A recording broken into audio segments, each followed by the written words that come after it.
Hey, Trainer Otto here. The following video is going to contain quite a few mentions of suicidality, grief, depression. If you are not comfortable with those sort of topics, please go ahead, click away. I also provided a link of some cute cats down in the description below, first link. If you are not comfortable discussing those, watch the cats. If you are comfortable discussing these things, then let's watch away. Thank you. It was Halo. That was the first game we played together. I'm almost sure it was 2, but my memories are too foggy to know for sure. All I remember was you carrying me the entire session in your laughter as we went through mission by mission. First-person shooters were never really my strong suit, and anyone who plays Overwatch or Rivals with me can testify that they're still not. None of it really mattered though, because when we were playing together, it was just us versus the world. Two dumb kids with endless amounts of free time and a desire to crush the Covenant once and for all, to live up to the legendary Master Chief. We knew each other from the 3rd grade, all the way until the end. The first things we really bonded over were the anime Naruto and the Pokemon games. These two things really had every boy in the early 2000s in a death grip, and we were no exception. One of the undisputed champs of the anime video game scene were the Ultimate Ninja Storm games. We played these games until we were blue in the face, finally getting to settle those made-up fights in our head regardless of how wrong those matchups were. Shortly after we got out of high school, Ninja Storm 4 came out, and we took turns while binging the hell out of that game. We cried when Nenji died, we cheered when Naruto rounded out Sasuke's chin, and it was an experience I wouldn't trade for the world. I always saw you as the closest thing to a real-life Naruto, honestly. You were always so optimistic, despite what the world had given you. The way you brought people into your orbit should have been studied. You were just a beacon of sunlight that no one could feel down around for too long. I still think of you in that way, someone I could always be around no matter how drained I was. While we played the Pokemon games on and off together, the peak of it was during ORAS. I had bought you Alpha Sapphire and a new 3DS to play as a late birthday present / Christmas present. It was great reliving through the Hoenn region with you, Ginger, and Chaos. I remember you playing on my copy of Ruby for a little bit before I decided to just buy you your own, and after seeing Xatu you said, and I quote, "What a weird fucking bird. I'm going to fuck this bird." I thought I was going to die laughing in the kitchen listening to you play. After you finished playing through the main story, we had a battle where I had some competitive bred Pokemon against your standard playthrough team. It was for shits and giggles, just wanted to see how your team held up. I basically swept you except for your Sceptile, Vegeta. That mad lad took an ice beam from my Max EV Milotic and stood there to tell the tale. It was like a little bit of your spirit actually found its way into that little bastard. I have your cartridge of Alpha Sapphire. I have your team, and I'll keep it safe until the end. Vegeta misses you. I'm sure of it. So I gotta make sure the game is safe until I can see you again. Though I'd only recently gotten into Resident Evil, because let's face it, the big vampire mommy had the entire internet in a chokehold while she was revealed. You specifically were beyond in love. I still remember the first time I actually had interacted with the franchise during a sleepover at your house. We watched some shitty CGI movie. The T-Virus was in this stainless chrome looking room, and you looked at it like it was the best movie ever made. Almost a decade later, you brought your Xbox to my house, and along with a couple friends, you beat Resident Evil 7. Did I know what was going on? Absolutely not. I had heard the rumblings about how Biohazard reinvented the series and was a must-play, but I was still at arm's length because, again, real bad at first-person shooters. These games always stood out to me compared to everything else you played. Like, you liked horror films, but it was rarely something you went out of your way to experience. But holy shit, did you not only love the RE franchise, but the Evil Within. You wouldn't stop talking about those games while you were playing through them. I still don't think I understand your love for these games.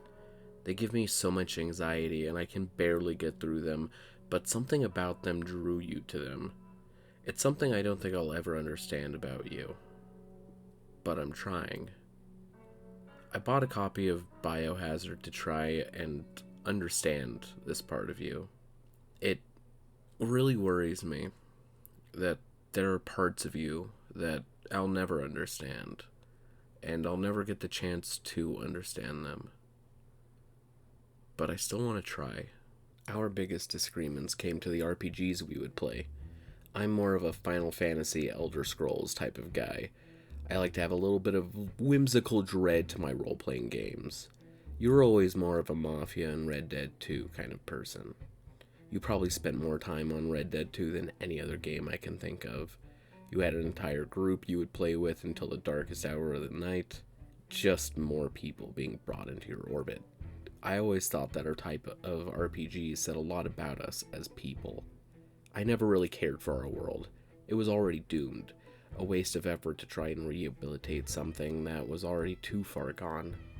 Might as well just get lost in another world that at least has a chance to turn itself around. You, on the other hand, always saw the possibility of saving our world, if not just by fixing it just a little bit. You always believed you could help people. I always admired that about you. You helped way more people than you could ever or will ever know. I want to see the world like you do, to have the hope that you did. Though, the series that always stuck out to you was, of course, The Legend of Zelda. You loved these games more than anything else, I think. They were a part of you, so intertwined that if you were to take them away, you wouldn't be the same person afterwards. Twilight Princess was the first of the franchise we ran through together.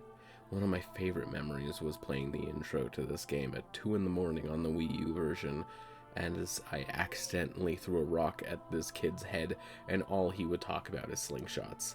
None of us could breathe. We were laughing so hard. Breath of the Wild was such an important part of our friendship.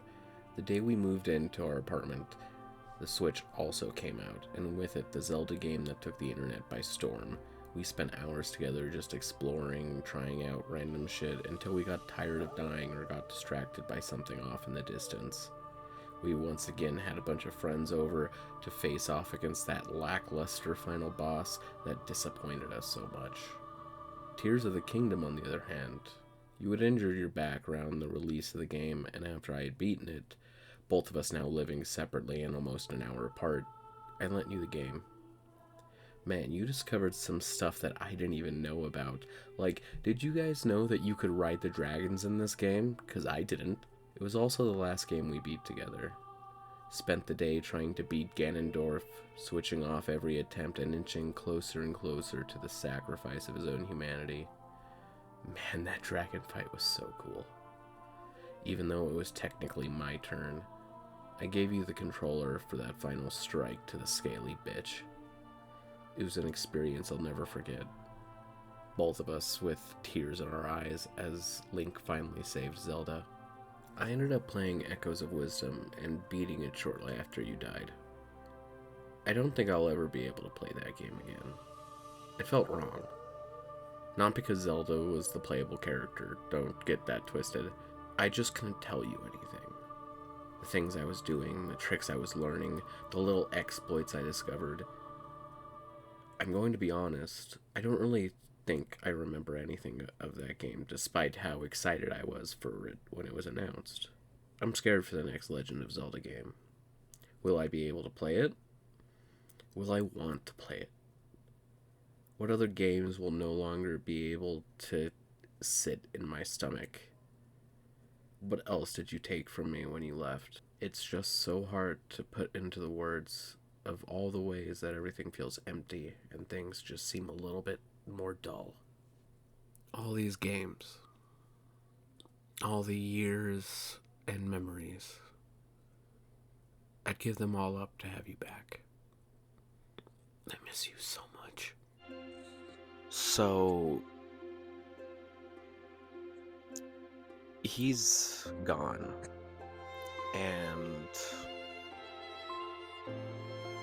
it's really hard to explain my thoughts right now with it all. But one thing I do know is that In 2022, God of War Ragnarok came out, and this was a very important game to me when it came out. And in one of the cutscenes, Faye says to Kratos, "To love fully is to grieve deeply." And I did not think I understood what those lines meant until last year. It still hits me in waves, and I don't think I'm ever really gonna be okay. But I just don't know. End of the day, I just really hope that I have managed to show you the type of person he was through this video. The type of person that he was still trying to be until the very end. The type of person that I admired and that I was proud to call my best friend and brother. But just know, buddy, I love you, I miss you, and next time I see you, I'm going to kick your ass. Thanks for watching.